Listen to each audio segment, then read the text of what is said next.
continuidade à série de entrevistas que o Caderno Estado Verde está fazendo com os candidatos ao cargo de prefeito de Fortaleza. Hoje conosco o jovem candidato André Ramos, do PPL. Eu começo perguntando o que o candidato pensou na elaboração do seu plano, caso venha a ser eleito para Fortaleza, com relação à questão ambiental como um todo. Qual o ponto que ele considera o mais importante? Correto. Primeiro eu quero agradecer essa oportunidade de estar aqui, mais uma vez, no Jornal Estado, apresentando um pouco mais as nossas propostas.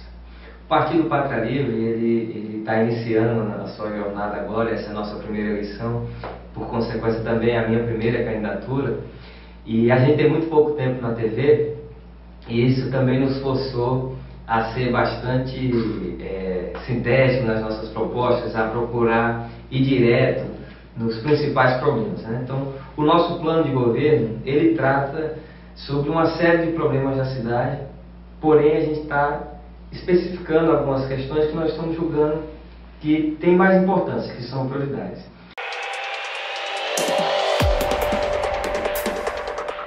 Um problema que nós estamos julgando importantíssimo e tem muito a ver com o meio ambiente, né? O saneamento básico na nossa cidade. Uma capital como a nossa, capital do estado, a quinta capital brasileira, né?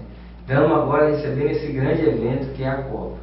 Nos tornamos uma das capitais do Nordeste que mais recebe turista, né? Temos essa localização geográfica que nos favorece muito em relação ao turismo internacional, porém a nossa cidade, isso aí são dados, né? Temos dois dados importantes. Uma do IBGE, que saiu recentemente, que 82% da nossa população tem acesso à água tratada. Eu gosto de levantar esse dado antes de falar do problema do esgoto, porque isso é interessante, que 82%, segundo a própria CAGES, é 92%, né? 93%. Então a CAGES leva a população à água tratada, e você cobra por esse serviço, a 93% da população.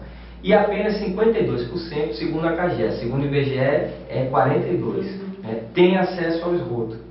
Então essa é uma condição que eu acho que é a número 1 para a gente tratar em relação ao meio ambiente. Eu acho que é uma questão também importante, na questão ao ser falado do Código Florestal, o nosso plano diretor, né? Nós, os fortalezenses, constituíram um plano diretor importante, né? Inclusive é dos pré-requisitos, né, do governo federal para uma série de recursos que a gente vai receber, está recebendo e vai receber em relação à Copa do Mundo, e outros também. E foi um plano diretor razoavelmente debatido com a sociedade, teve participação da sociedade civil, das entidades, dos vereadores. Eu acho que os vereadores também tiveram um papel importante. A gente critica muito os nossos vereadores de Fortaleza, mas eu quero ressaltar a importância dos vereadores nesse processo do plano diretor. E hoje o plano diretor não é regulamentado, né? A prefeitura, a gestão gera a cidade a largo do que é o plano diretor, não tem o respeito às leis, etc. Então, primeiro nós queremos nos comprometer, a gestão do Partido Pátria Livre, a seguir o nosso plano diretor, a respeitar as leis, etc.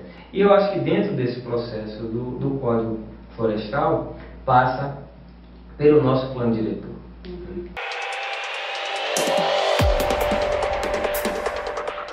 Aí até quem levantou, vou puxar o Renato Roseno, tem levantado no seu programa, né, a situação da nossa área verde, que foi extremamente devastada em pouco tempo, né? Isso é interessante, em pouco tempo a nossa cidade devastou rapidamente a nossa área verde.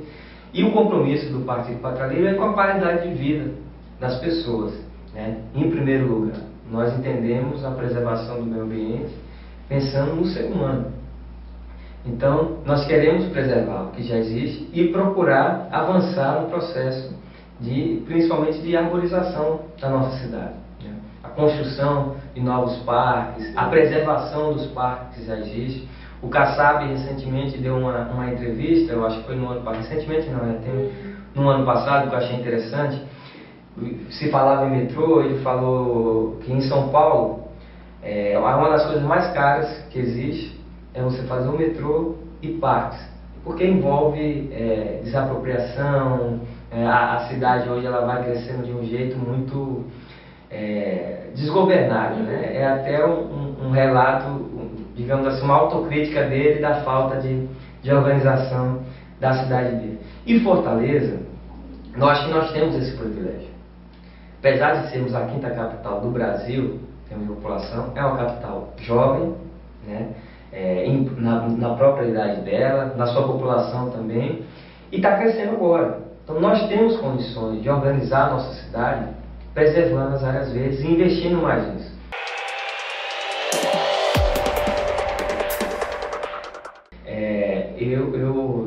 Nós, no Partido Pátria, estamos defendendo que o investimento no turismo é um investimento na nossa cultura, né? No povo fortalezense. O povo fortalezense se sentir mais próximo da sua própria cultura, dos seus monumentos históricos, da sua praia, de poder frequentar as nossas praias aqui em Fortaleza, principalmente ali a Praia de Iracema, a Praia da Barra, né? A própria Praia do Futuro, ficar mais próximo, porque isso também atrai de uma forma mais saudável os nossos turistas.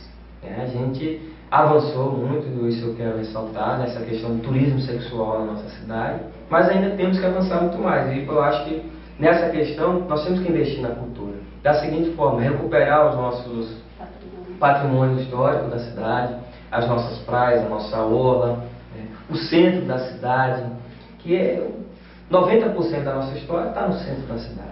E o fortalezense tem mais intimidade com isso. Isso eu acho que vai elevar a nossa condição de turismo dentro da cidade.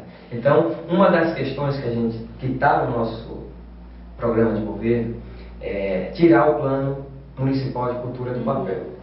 Nós queremos levar o Plano Municipal de Cultura à Câmara Municipal, votar, e dentro do Plano Municipal de Cultura que o Partido Pátria Livre vai apresentar, vai amarrar o orçamento da pasta de cultura, que sempre fica oscilando entre de 1 a 2% do orçamento da Prefeitura. Nós queremos estipular 3%.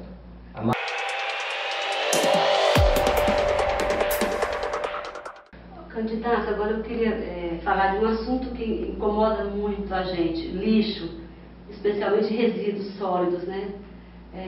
O que o candidato pensa com relação à questão da gestão dos resíduos sólidos? Olha, essa questão do lixo é fundamental, né? Um dos principais problemas de todas as grandes cidades, principalmente quando vai se trocar a gestão, o partido, está relacionado aos ônibus, às concessionárias, né, que fazem as linhas de ônibus, e o lixo, né?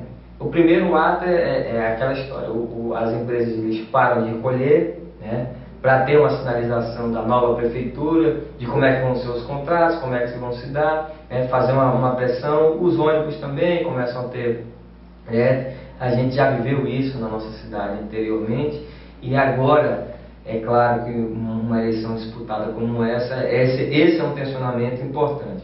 O Partido Pátria Livre se compromete a dar enfrentamento a essa questão, né? Nós queremos rever contratos, queremos fazer contratos que favoreçam a nossa população, no sentido da gente avançar na coleta seletiva da nossa cidade, né? Estamos estudando, conversamos inclusive com os catadores a respeito de uma proposta, de uma criação de uma cooperativa, né, apoiada pela Prefeitura, que pagaria um percentual mínimo aos catadores, registrando sua carteira, tendo carteira assinada, um percentual mínimo, né? A partir desse percentual mínimo, eles passariam a receber um outro valor, né? E poder diminuir um pouco os atravessadores que existem nesse processo, levar direto aos recicladores para diminuir um pouco a exploração e melhorar, dar mais dignidade a esses catadores. Eu acho que são agentes muito importantes no processo da coleta seletiva, que o que nós precisamos fazer na coleta seletiva é massificar, levar mais. Hoje você tem uma coleta seletiva ainda muito pontual, né? Você tem uma classe média com uma consciência um pouco mais avançada sobre isso, que vem fazendo isso. Há condomínios realizando esse trabalho, mas isso também gera um preço no próprio condomínio em relação a isso. Então nós queremos investir nessa possibilidade de massificar mais esse processo, mas principalmente na educação ambiental.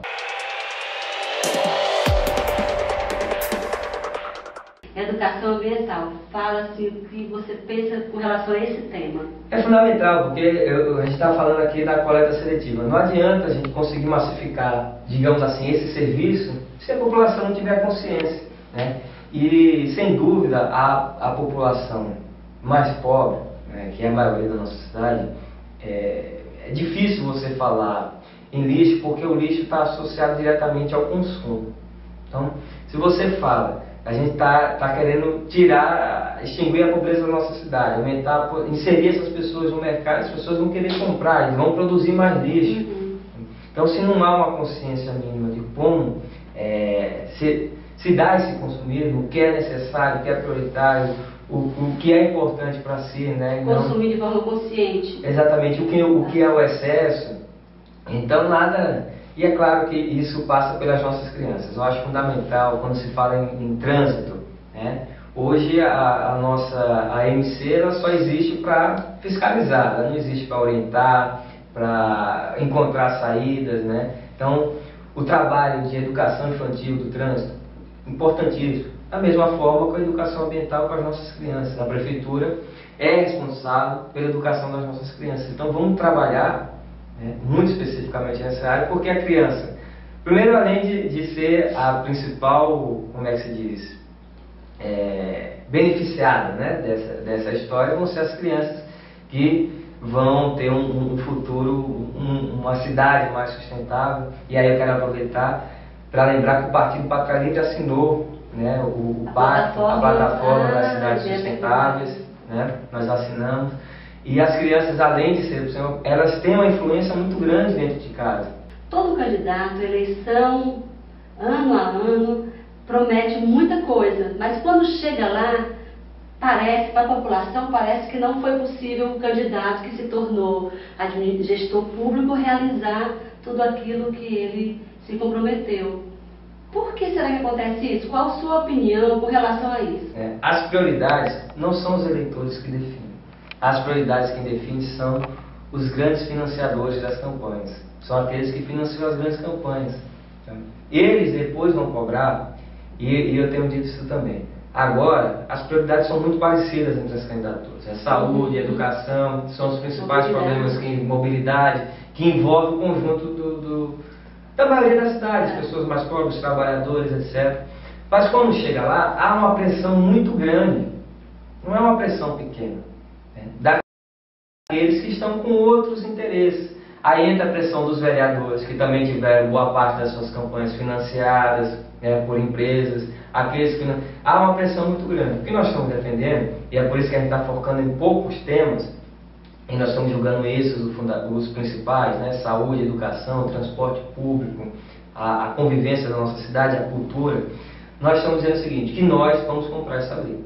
Vamos comprar essa pressão para quando chegar lá conseguir, nessas áreas que nós defendemos aqui, investir mais. Então, quando a gente discute isso, é fundamental, dentro da legislação do processo, o financiamento público. Eu digo o seguinte, que já existe o financiamento público. Por quê? Porque as empresas que investem nessas candidaturas, esse recurso depois volta, né, com os candidatos eleitos através de contratos, de licitações, volta com o dinheiro do povo. Então já há um financiamento público. Porque eu fui numa entrevista, ela me perguntou, mas com tanta coisa para a gente fazer na cidade, no país, né, investir em saúde, educação, o senhor acha correto investir nas candidaturas? Eu acho que é correto. Eu acho que vai ser um recurso bem investido, porque esclarece melhor a nossa população, dá condições a ela de conhecer melhor todas as propostas, né, e estabelece um teto de recursos a ser gastado, cria as condições mais paritárias de condições para todas as candidaturas, e a gente vai gastar menos. Se a gente for botar na ponta do papel, o desembolso do eleitor e do contribuinte vai ser menor com o financiamento público do que da forma como é hoje. Tá ótimo. Eu quero agradecer a presença do candidato André Ramos aqui no Jornal Estado, nessa entrevista especial para o Estado Verde, dizer que eu desejo sucesso, sorte, que daqui para frente a carreira política dele só cresça e que ele realmente possa trazer transformações e possa contribuir para que Fortaleza fique cada dia mais sustentável. Muito obrigada. Obrigado também.